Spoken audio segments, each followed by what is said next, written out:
खबर आजमगढ़ जिले से है, जहां विश्व भर में प्रसिद्ध उर्स हाफिज मिल्लत में सदर लोकसभा सांसद धर्मेंद्र यादव ने चादरपोशी किया है। इस दौरान उन्होंने उर्स की ऐतिहासिकता पर प्रकाश डालते हुए कहा कि ये हमारी दुआ है कि देश भर में अमन चैन कायम रहे।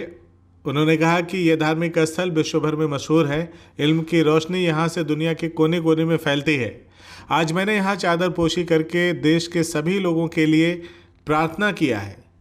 वहीं उन्होंने संभल कांड को लेकर भाजपा सरकार पर जमकर हमला बोला और इस घटना को बीजेपी की सोची समझी चाल बताई है। सर, आज आप यहाँ पे आए हैं, आपने चादरपोशी की है, तो क्या दुआ मांगी है सर मुल्क के लिए? मुझे खुशी है हाफिज मिल्लत साहब का ये 50वां उर्स, जिसमें मुझे भी चादरपोशी का मौका मिला।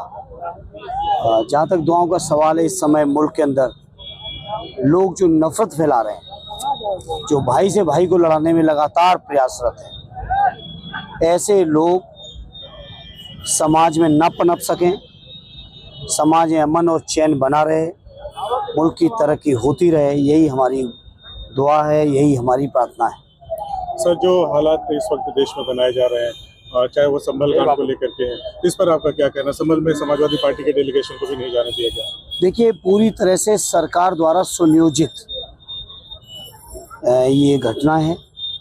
आप सोचिए कि एक ही दिन के अंदर अगर माननीय न्यायालय ने कोई फैसला भी दिया तो क्या सारे अधिकारी तैयार बैठे थे कि उसी दिन शाम तक सर्वे करने पहुंच जाएंगे? और शांतिपूर्वक सर्वे भी हो गया। अगले कुछ ही दिनों के अंदर जब कुदरती के चुनाव का परिणाम आता है, तो उस कुदरती के चुनाव के परिणाम की बेईमानी को चर्चा में ना आ सके, लोगों के जहन में ये ना आ पाए कि बेईमानी हुई है, चर्चा को घुमाने की नीयत से संभल के अंदर पूरा का पूरा बलवा कराया गया, जिसमें 5 निर्दोष लोगों की जान गई।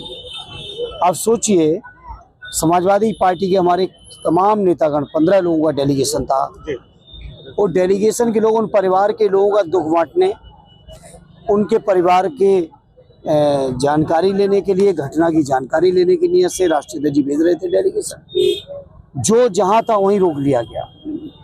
आखिर सरकार छुपाना क्या चाहती है?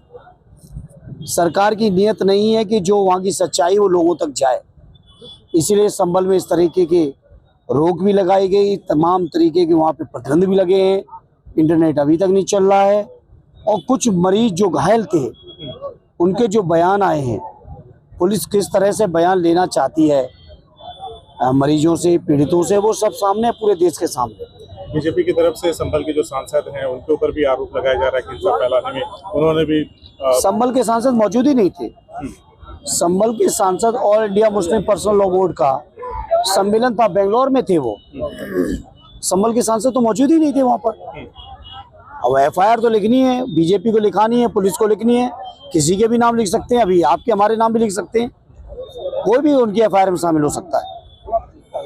पुलिस के ऊपर सुप्रीम कोर्ट की बड़ी तल्ख टिप्पणी आई है, इस पर आपका क्या कहना है? बिल्कुल, माननीय सर्वोच्च न्यायालय ने उत्तर प्रदेश के जनमानस की परिस्थितियों को समझा है कि पुलिस किस तरह से अपने पद का दुरुपयोग करके लोगों को सताने का काम कर रही है। निश्चित तौर पे सर्वोच्च न्यायालय का फैसला बहुत सराहनीय है। सर, यहाँ की धरती से पूरे देश को क्या पैगाम देना चाहते हैं? मैं समझता हूँ आजमगढ़ गंगा जमुनी तहजीब का हमारा जिला है।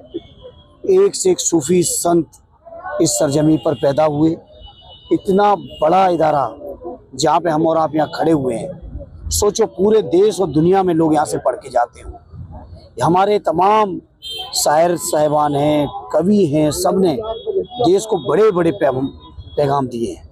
अल्लामा सिली नुमानी की सरजमी है, कैफी आजमी साहब की सरजमी है। तो इस सरजमी से बहुत प्यार, मोहब्बत, अमन और चैन का हमेशा संदेश रहा है, वही रहेगा। CIB इंडिया न्यूज की सभी खबरों को देखने के लिए लाल रंग की बटन को दबाकर चैनल को सब्सक्राइब जरूर करें, घंटी जरूर दबाएं, ताकि हमारी सभी खबरों के नोटिफिकेशंस आप तक पहुंचते रहें।